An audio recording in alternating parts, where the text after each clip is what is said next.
हमको यहाँ से जल्दी बाहर निकालो। ईरान में फंसी मुस्लिम लड़की ने मोदी से लगाई बचाने की गुहार। अमेरिका इजराइल हमले में ईरान का एक पूरा स्कूल राख बना, 51 लड़कियों की मौत।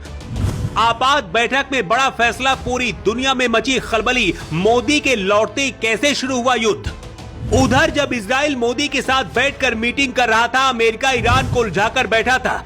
जैसे ही मोदी लौटे ईरान के साथ, अमेरिका ने वो कर दिया जो शायद नहीं करना चाहिए था। लेकिन सबसे बुरी ये तस्वीरें हैं जिन्हें देखकर पूरी दुनिया डरी हुई है। ईरान में फंसे भारतीय गुहार लगा रहे हैं, मोदी जी हमको बचा लीजिए। इधर बताया जा रहा है कि शाह ने डोभाल और खुफिया विभाग के साथ एक बैठक की है, जिसमें सेना के कई बड़े अधिकारी भी शामिल हैं। अमेरिका इजराइल के अभी एक अटैक में पूरा का पूरा स्कूल ईरान में राख बन गया है, जिसमें बताया जा रहा है कि 51 लड़कियों की मौत हुई है और एक भारतीय लड़की ने मोदी से गुहार लगाई है, हमको बचा लीजिए जल्दी से जल्दी।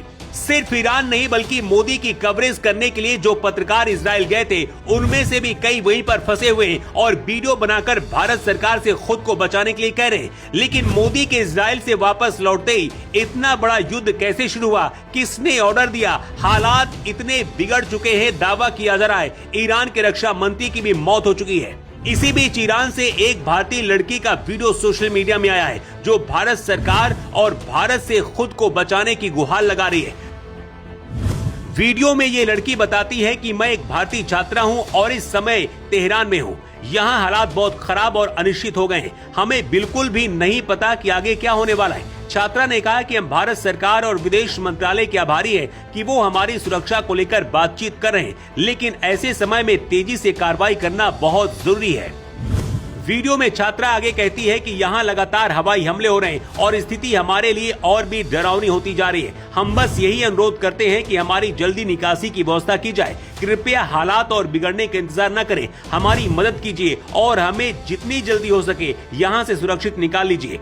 इस वक्त दो सबसे बुरी खबरें आ रही हैं। पहली खबर ये कि इजरायली हमले में ईरान में बताया जा रहा है कि एक स्कूल में कुल 51 छात्राओं की मौत हुई और दूसरी खबर ये कि ईरान के रक्षा मंत्री की मौत की भी खबर आ रही है। हालांकि इसकी अभी आधिकारिक पुष्टि ईरान की तरफ से नहीं की गई है, लेकिन ईरान को कैसे अमेरिका ने फंसाया और कैसे धोखा दिया, मोदी के इजराइल जाने के बाद ही इजराइल ने अटैक क्यों किया, इसकी वजह समझना होगा। ऐसा पहली बार हुआ है जब इस बार मोदी ने इजराइल जाकर ऐलान किया था कि हम खुलकर इजराइल के साथ खड़े हैं। इजराइल ने भी ऐसा ही कुछ भारत के लिए कहा। 25-26 फरवरी को जब इजराइल में मोदी नेतन्याहू के साथ बैठे थे, उधर ईरान पर समझौते का दबाव अमेरिका बना रहा था, लेकिन सुप्रीम लीडर खामनेई अमेरिका के सामने झुके नहीं। इधर जैसे मोदी भारत के लिए रवाना हुए, अमेरिका इजराइल ने मिलकर ईरान में हमले शुरू कर दिए। बदले में ईरान ने मिडिल ईस्ट के जितने भी मुस्लिम देशों में अमेरिका के एयरबेस है, वहां पर अटैक किया। शायद ये अमेरिका की चाल थी, क्योंकि ईरान के इस अटैक से अब मुस्लिम देश खुद ईरान के खिलाफ खड़े हो गए हैं।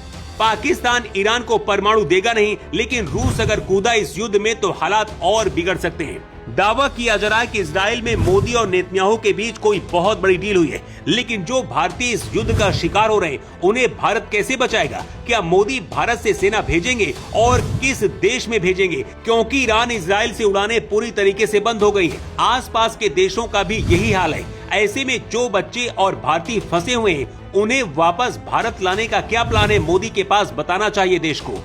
दिल्ली में लगातार बैठकें जारी है। बताया जा रहा है कि शाह ने भी एक बैठक बुलाई है और उधर मोदी भी लगातार कई बड़े अधिकारियों के संपर्क में है। लेकिन ईरान जिस तरह से बदला ले रहा है, अगले 24 घंटे पूरे मिडिल ईस्ट के लिए भारी है। ऐसे हालात में भारत को क्या करना चाहिए? आप अपनी राय कमेंट बॉक्स पर लिखकर जरूर दें।